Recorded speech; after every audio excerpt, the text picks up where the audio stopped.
Hi, welcome to Tips on Teens. My name is Kent Toussaint, licensed marriage and family therapist, coming to you live on Facebook from Teen Therapy Center in Woodland Hills, California, where we answer your parenting questions every Wednesday at noon. Today's question is, here we go.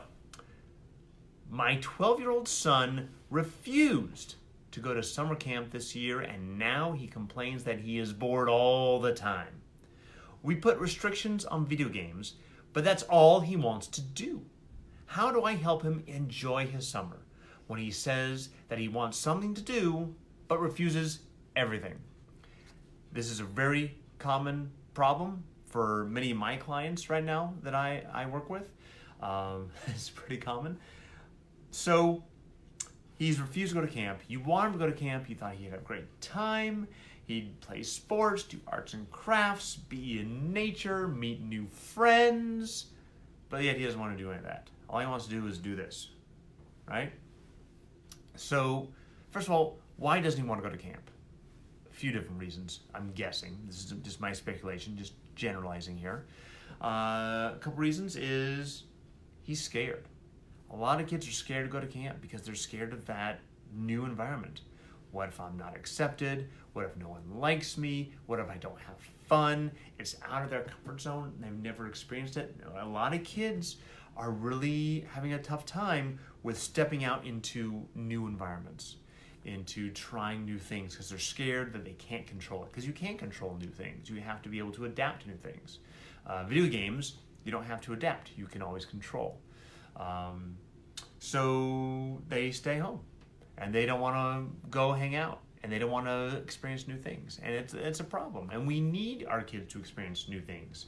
And you may say, well, all right, if you're not going to go to camp, hang out with your friends. They say, well, I am trying to hang out with my friends online. That's what my friends are, on Minecraft or Call of Duty or wherever that is.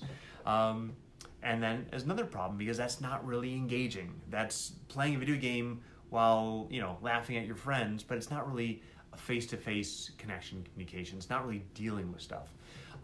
So you may say, well, go hang out with your friends. I say, but that's not what they're doing. No one wants to do anything but play video games, which is not true. Because every client of mine who I talk to about this, I ask them, if your friends asked you to hang out, would you go? And they said, absolutely, but I'm not initiating it. And so a lot of kids don't have the experience of initiating social contact. And I think it's something we need to help nurture with our children. And a big part of it is the fear of rejection. For example, story about me. When I was about 5 years old, we had just moved to the San Fernando Valley, and our next door neighbors, Mike and Todd, were brothers who were about my age, and we would hang out a lot in the summer because we moved during the summer. Well, one day I walked over to Mike and Todd's house, knocked on the door, said, hey, can Mike and Todd play? And they're like, we're busy, we're doing something else. I was devastated. Oh my gosh, they don't want to play with me. I ran all the way home crying. Told my parents, my mom helped me, Mike and Todd's parents helped me, kind of helped me realize they didn't hate me, they were doing something else. And it was one of my first memories of feeling rejected, but not because I'm a bad person, but because they were doing something else, and it wasn't the end of the world. They were still my friends. We hung out for years and years after that. They were my friends. But what I want to say, why I'm bringing this up, is it's important that we have those experiences of reaching out into new situations and finding out that someone else can't hang out with us, and we can survive that. That's okay.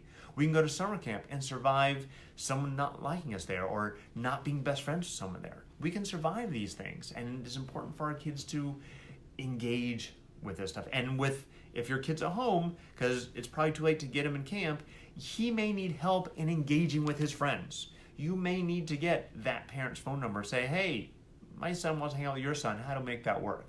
Because maybe that mom is saying, yeah, it'd be great to get my kid off the computer, let's do this. And so your kid may feel uncomfortable with that because they've never done it. They are so afraid that it's somehow going to lead to them being judged, criticized, and we have to help our kids kind of break through that. So help your kids connect with other friends.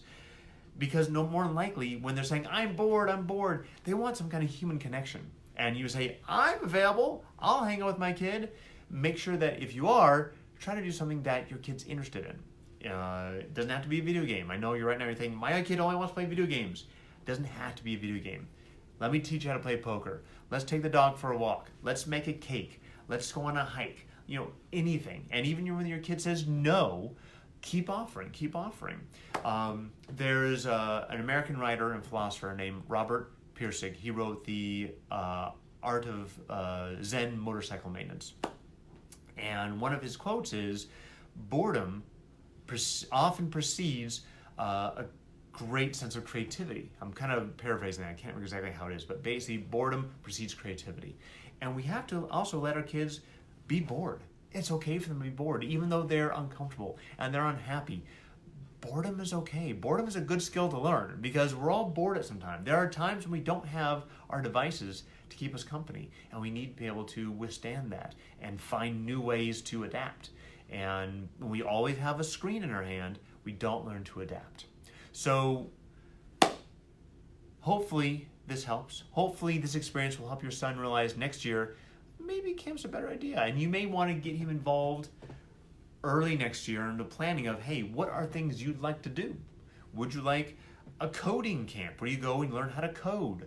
Computers, that may be an option as well. Find something that is up his alley. What are his interests? Just because you think it'd be a fun camp doesn't necessarily mean he thinks it's a fun camp. So that's our question for the day. Again, there's a lot of different avenues we can go down this road, but we only have a short time to talk about it. If you have questions you'd like us to answer here on Tips on Teens every Wednesday at 12, email us at tipsonteens@teentherapycenter.com or just direct message us right here on Facebook. And we'd love to hear from you. And I'll see you next Wednesday at 12 o'clock. Bye-bye.